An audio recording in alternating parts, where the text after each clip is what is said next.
Hi everyone, good morning. ரொம்ப நாள் கழிச்சு மறுபடியும் வீடியோவில் நம்ம மீட் பண்ணுறோம். என்னால் வர முடியாததுக்கு, இந்த கிளாஸை கன்டினியூ பண்ண முடியாதது கொஞ்சம் சாரி கேட்டுக்கிறேன் உங்கள்கிட்டலாம். ஸோ இன்னைக்கு நம்ம வந்து என்ன பார்க்க போகிறோம் அப்படின்னா, பைத்தானில் வந்து நம்ம டேட்டா அனலிட்டிக்ஸில் வந்து யூஸ் பண்ணுறதை நம்ம சொல்லியிருந்தோம். அதில் முக்கியமான லைப்ரரி தான் இந்த பேண்டாஸ் அப்படிங்கிற லைப்ரரி. இந்த பேண்டாஸ் லைப்ரரி இல்லை அப்படின்னா உங்களால் இதில் அனாலிட்டிக்ஸே பண்ண முடியாது. ஏன்னா அது ஒரு இம்பார்ட்டண்டான, இந்த லைப்ரரிங்கிறது வந்து ரொம்ப இம்பார்ட்டண்டானது. ஸோ இதை எப்படி ஃபர்ஸ்ட் இம்போர்ட் பண்ணலாம் அப்படின்னா, இப்போ நார்மலாக பைத்தானை பொறுத்த வரைக்கும் நீங்கள் ஆல்ரெடி பைத்தான் படிச்சிருந்தீங்க அப்படின்னா, வேற ஏதாவது ஒரு லைப்ரரிஸ் நீங்கள் யூட்டிலைஸ் பண்ணணும் அப்படின்னா, ஃபார் எக்ஸாம்பிளுக்கு மேட்லாப், சில சிபான், அப்புறம் ஸ்பைஸ் பார்க்கு, இந்த மாதிரி இதெல்லாமே இந்த டேட்டா அனலிட்டிக்ஸ்க்கு ஒரு யூஸ்ஃபுல்லான லைப்ரரிஸ். ஃபியூச்சரில் வந்து அதை எப்படி இம்போர்ட் பண்ண போகிறோம் அப்படிங்கிறது காட்டுவோம். பட் இந்த பேண்டாஸை நம்ம எதுக்கு இம்போர்ட் பண்ண மாட்டோம் அப்படின்னா, அதாவது இன்ஸ்டால் பண்ண மாட்டோம் அப்படின்னா, இது நம்ம பைத்தான் அந்த ஃபைலை இன்ஸ்டால் பண்ணும்போதே இது வந்து என்ன பண்ணும்னா, அந்த பைத்தானோட ப்ரீ இன்ஸ்டால்டா இது வந்துரும் இந்த பேண்டாஸ் லைப்ரரி. ஸோ நம்ம தனியா இத டவுன்லோட் பண்ணி இன்ஸ்டால் பண்ணணும்னு அவசியமே கிடையாது. சரிங்களா? அதே மாரி நான் இது சொன்ன மாதிரி தான். இது வந்து ஒரு ஓப்பன் சோர்ஸ் பைத்தான் லைப்ரரி. இது வந்து மெயினா டேட்டா அனலிட்டிக்ஸ் அண்ட் மெனிபுலேஷனுக்கு யூஸ் பண்றோம். டேட்டா அனலிட்டிக்ஸ் அண்ட் மெனிபுலேஷன்னா என்ன? உங்களுக்கு டேட்டா அனலிசிஸ் ஆல்ரெடி தெரியும். ஒரு இடத்துல இருந்து டேட்டாவ எடுக்கிறோம். அத ஒரு டெம்பரவரியா ஒரு இடத்துல ஸ்டோர் பண்றோம். தேவையான டிரான்ஸ்ஃபர்மேஷன் பண்றோம். அதுக்கப்புறம் ஏதாவது ஒரு இடத்துல அத ஸ்டோர் பண்றோம். அது ஒரு ஃபைலாவோ, இல்ல ஒரு டேபிளாவோ நீங்க ரைட் பண்ணுவீங்க. ஸோ எண்ட் ஆஃப் த டே ஒரு ETL ப்ராசஸ எப்படி இங்க பைத்தான்ல பண்ண போறீங்க வித்தவுட் டூல்ஸ் அப்படிங்கிற மாரி தான் நம்ம பார்க்க போறோம். சரிங்களா? இதுல நீங்க வந்து உங்க ETL டூல் மாரி தான். இதுல உள்ள அத்தன விதமான சோர்ஸுமே நீங்க ரீட் பண்ண முடியும். இப்போ ஒரு CSV ஃபைல ரீட் பண்றதா இருந்தாலும், டெக்ஸ்ட் ஃபைல ரீட் பண்றதா இருக்கட்டும், எக்ஸெல் ஃபைல ரீட் பண்றதா இருக்கணும், இல்ல ஒரு CSV என்ன SQL ஃபைல் ரீட் பண்றதா இருக்கட்டும், JSON ஃபைல், பார்க்கிவ் ஃபைல், இந்த மாரி லாட் ஆஃப் ஃபைல்ஸ் இருக்குது. எந்த ஃபைல்ஸ் வேணாலும் நீங்க இங்க வந்து யூஸ் பண்ணிக்க முடியும். சரிங்களா? இப்ப அத எப்படி யூட்டிலைஸ் பண்ணலாம் அப்படின்னு பார்த்தீங்க அப்படின்னா, ஃபர்ஸ்ட்டு இந்த PPTல குடுத்திருக்கிற மாரி first import pandas as PD அப்படிங்கிற மாரி நம்ம குடுக்குறோம். இதுதான் அந்த லைப்ரரி. இந்த ஃபங்ஷன்ஸ்லாம் அதாவது ஒரு டேட்டா ஃப்ரேம கிரியேட் பண்றதா இருந்தாலும் இருக்கட்டும், இல்ல இந்த ரீட் CSV அப்படிங்கிற ஒரு ஃபங்ஷனை யூட்டிலைஸ் பண்றதா இருந்தாலும் இருக்கட்டும், அதுக்கப்புறம் இந்த ஹெட், டெயில்னு சொல்லிட்டு லாட் ஆஃப் ஃபங்ஷன்ஸ் இருக்கு. அதெல்லாம் யூட்டிலைஸ் பண்ணணும் அப்படின்னா, இந்த லைப்ரரி நமக்கு தேவை. சரிங்களா? ஸோ இந்த லைப்ரரி இருந்தா தான் ஒரு ஃபைல ரீட் பண்ணி ஒரு டேட்டா ஃப்ரேம்லயே ஸ்டோர் பண்ண முடியும். ஸோ இதை எப்படின்னு சொல்லிட்டு நான் அப்படியே உங்களுக்கு ஜஸ்ட் காப்பி பண்ணிக்கிறேன். இதை வந்து இப்போ என்னோட விஷுவல் ஸ்டுடியோக்கு ஏன்னா VS கோடுக்கு போகிறோம். சரிங்களா? ஸோ அங்கே போயிட்டு நம்ம என்ன பண்ணலாம் அப்படின்னா இதை ஒர்க் அவுட் பண்ணி பார்க்கலாம். ஸோ இதை அங்கே அப்படியே காப்பி பண்ணதை இங்கே பேஸ்ட் பண்ணுறேன். சரிங்களா? நெக்ஸ்ட் இதை பிரிண்ட் பண்ணுவோம். Print df. ஓகேவா? ஸோ இப்போ இதை பிரிண்ட் பண்ணா என்ன நடக்குன்னு பாருங்க. இந்த லொக்கேஷன்ல இருக்கிற AW டெரட்டோரி லுக்கப் அப்படிங்கிற ஒரு CSV ஃபைலில் உள்ள டேட்டாஸ் எல்லாமே இங்கே வந்துருச்சு. சரிங்களா? இப்போ இதுவே நீங்க வந்து இப்போ நோட் புக் ஏதாவது யூஸ் பண்றீங்க, வேற ஏதாவது யூஸ் பண்ணீங்கன்னா df டாட் ஹெட்னு ஒரு ஃபங்க்ஷன் இருக்குது. இந்த ஹெட் ஃபங்க்ஷன் என்ன பண்ணும்னா ஃபர்ஸ்ட் 5 வேல்யூஸை மட்டும் உங்களுக்கு ஷோ பண்ணும். நான் அந்த பிரிண்டை வந்து ஜஸ்ட் ஹைட் பண்ணிக்கிறேன். ஆனா இப்போ இதுல ரன் ஆகுது. ஏன்னா VS கோட்ல அந்த ஆப்ஷன் கிடையாது. இதுக்கு நீங்க வந்து நோட் புக்குன்னு தனியா டவுன்லோட் பண்ணி இன்ஸ்டால் பண்ணீங்கன்னா அதோட உங்க பைத்தானும் சேர்ந்து இன்ஸ்டால் ஆயிரும். ஸோ நீங்க செப்பரேட்டா இன்ஸ்டால் பண்ண வேண்டாம். பட் ஆனா இங்க ஒர்க் ஆகாது. இங்க வந்து இந்த இது தான் வந்திருக்கு. கமாண்ட்ல வந்து எந்த ரிசல்ட்டும் வரல. நான் கிளியர் பண்ணிட்டு திரும்ப ஒரு டைம் ரன் பண்றேன். ஓகேவா? இல்ல நான் திரும்ப ரன் பண்றேன். எந்த அவுட்புட்டும் வராது. ஏன்னா இது வந்து நோட் புக்ல அதாவது நம்ம VS கோட்ல இது ஒர்க் ஆகாது. ஒன்லி இது நோட் புக் இந்த மாதிரி கிளவுட் வெர்ஷன்ஸ்ல இது ஒர்க் ஆகும். ஸோ இப்போ இந்த ஹெட் ஃபங்க்ஷன்ல என்ன பண்ணும் அப்படின்னா மொத்த டேட்டா இப்போ நம்ம பார்த்தோம் அந்த டெரட்டரி லுக்கப் ஃபைல்ல வந்து 30 டேட்டாஸ் இருந்துச்சு.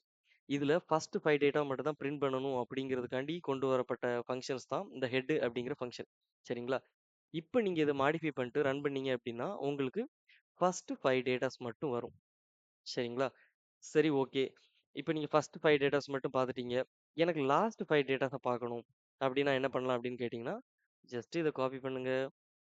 அப்புறம் இதை பேஸ்ட் பண்ணுங்க. இந்த ஹெட்டுக்கு பதிலாக என்ன பண்ணுங்கன்னா டெய்ல் அப்படின்னு கொடுத்துருங்க. TAIL டெய்ல் அப்படின்னு கொடுத்துட்டீங்க அப்படின்னா இப்போ ரன் பண்ணீங்கன்னா உங்களுக்கு ரெண்டுமே வரும். ஏன்னா ஹெட் ஃபங்க்ஷனும் இருக்குது, டெய்ல் ஃபங்க்ஷனும் இருக்குது. ஸோ இங்கே பார்த்தீங்கன்னா உங்கள் ரிசல்ட்டும் அதே மாதிரி தான். ஃபர்ஸ்ட் 5 ஃபார் ஹெட் ஃபங்க்ஷனுக்கு, லாஸ்ட் 5 ஃபார் ட்ரையல் ஃபங்க்ஷனுக்கு. ஸோ இப்போ உங்களுக்கு இது கிளியர் ஆயிருக்கும்னு நினைக்கிறேன். இதில் இன்னொரு ஃபங்க்ஷன்ஸும் இருக்கு. அதுக்கு பேர் சாம்பிள்ஸ் அப்படின்னு உண்டு. இப்போ இதை கிளியர் பண்ணியாச்சு. இந்த ரெண்டுமே நான் என்ன பண்ணுறேன் கமெண்ட் பண்றேன். ஸோ ஹெட்னா என்னன்னு பார்த்தாச்சு, டெய்ல்னா என்னன்னு பார்த்தாச்சு. நெக்ஸ்ட் மிச்சம் இருக்குது ஒரு சாம்பிள் அப்படிங்கிற ஒரு இது.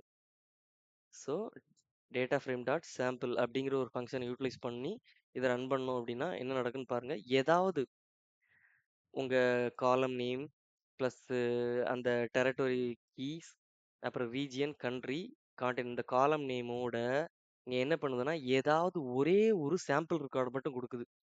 சரி, எனக்கு எனக்கு ஒரே ஒரு சாம்பிள் ரெக்கார்டு மட்டும் வேணாம். எனக்கு ஒரு சாம்பிள் ரெக்கார்டு ஒரு 7 ரெக்கார்டு நான் பார்க்கணும். இல்ல ஒரு 10 ரெக்கார்டு பார்க்கணும் அப்படின்னா, நீங்க என்ன பண்ணலாம், ஜஸ்ட் இந்த இதுல வந்து 10 அப்படிங்கிற ஒரு வேல்யூ பாஸ் பண்ணீங்கன்னா, உங்களுக்கு ஏதாவது ஒரு 10 ஆர்டரா இருக்காது. அத நோட் பண்ணிக்கோங்க.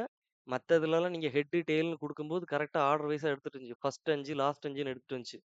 பட் சாம்பிள்னு குடுக்கும்போது, ரேண்டமா அது வந்து பிக்கப் பண்ணி உங்களுக்கு எடுத்துட்டு வரும். சரிங்களா? இதுதான் சாம்பிள் ஃபங்ஷனோட மெத்தடு. ஸோ, எல்லாமே நான் ஒரு டைம் உங்களுக்கு திரும்ப ரீகால் பண்றேன். டேட்டா அனலிட்டிக்ஸ்க்கு இம்பார்ட்டன்ட் லைப்ரரிஸ் வந்து பேண்டாஸ். இந்த பேண்டாஸை நீங்க இம்போர்ட் பேண்டாஸ் as pdன்னு கொடுத்து யூட்டிலைஸ் பண்ணணும்.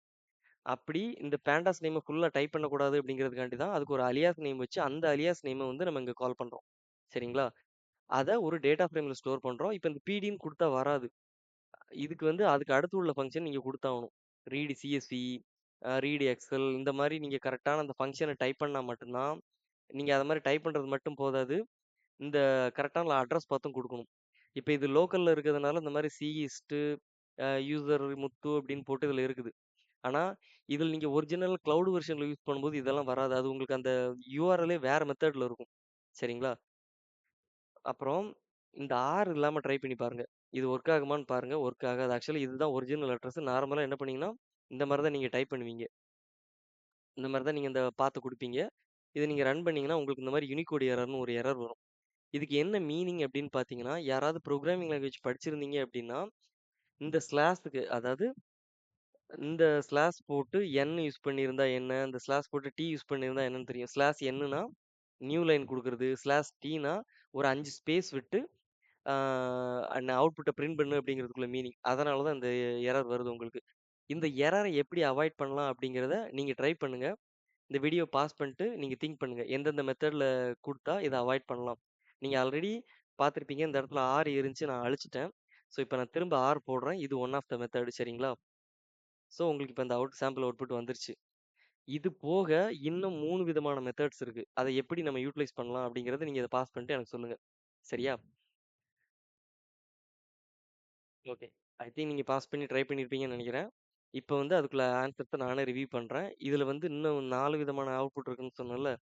இந்த ராங்கிறதுக்கு மீனிங் என்ன அப்படின்னா ரா ஸ்ட்ரிங் அப்படின்னு அர்த்தம். இங்க இந்த சிங்கிள் கோட்ல என்ன கொடுத்துருக்கணும் அதை வந்து ஸ்லாஷ் என்ன எடுக்காம, அதாவது இந்த மாதிரி ஸ்லாஷ் அண்ட் ஸ்லாக் டி இல்ல அந்த அந்த இதா எடுக்காம ஜஸ்ட் ஒரு ஸ்ட்ரிங்கா கன்சிடர் பண்ணிக்கோ, ரா ஸ்ட்ரிங் அப்படிங்கிற மாதிரி கன்சிடர் பண்ணிக்கோ அப்படிங்கிறது கொடுக்குறது தான் இது. இன்னொன்னு ஆர்எஃப். இதுக்கு மீனிங் என்ன அப்படின்னா ரா ஸ்ட்ரிங் பிளஸ் ஃபார்மட்டிங். சரிங்களா? இது வந்து இந்த எஃபோட மீனிங் என்ன, அது எப்படி ஒர்க் ஆகுதுன்னு ஃபியூச்சர்ல சொல்றேன். பட் இப்போ வந்து நீங்க ஜஸ்ட் இதை மட்டும் பாருங்க. ஸோ மறுபடியும் இது ஒர்க் ஆயிருச்சு. நான் இப்போ மறுபடியும் சிஎல்எஃப் கிளியர் ஸ்க்ரீன் கொடுக்குறேன். நெக்ஸ்ட் என்ன மெத்தட் இருக்குன்னு பார்ப்பீங்கன்னா, இதை ரெண்டையும் நான் டெலீட் பண்ணுறேன். இதை டெலீட் பண்ணிட்டு என்ன பண்ணேன்னா, இங்கே சிங்கிள் ஸ்லாஷ்க்கு பதிலாக எல்லாத்துலேயுமே டபுள் ஸ்லாஷ் கொடுக்குறேன். ஸோ இப்போ நீங்கள் ரன் பண்ணால் ரன் ஆகும். இப்போ அந்த எரர் வராமல் உங்களுக்கு அந்த ஆன்சர்ஸ் வந்துருச்சா? சரி, வேற என்ன மெத்தட் இருக்குது? மறுபடியும் கிளியர் ஸ்க்ரீன் கொடுப்போம். 1 செகண்ட். சிஎல்எஃப். இப்போ வேற என்ன மெத்தட் இருக்குது அப்படின்னு கேட்டிங்கன்னா, இதை வந்து ஃபார்வர்ட் ஸ்லாஷ் பதிலாக பேக்வேர்ட் ஸ்லாஷ் கொடுக்கலாம்.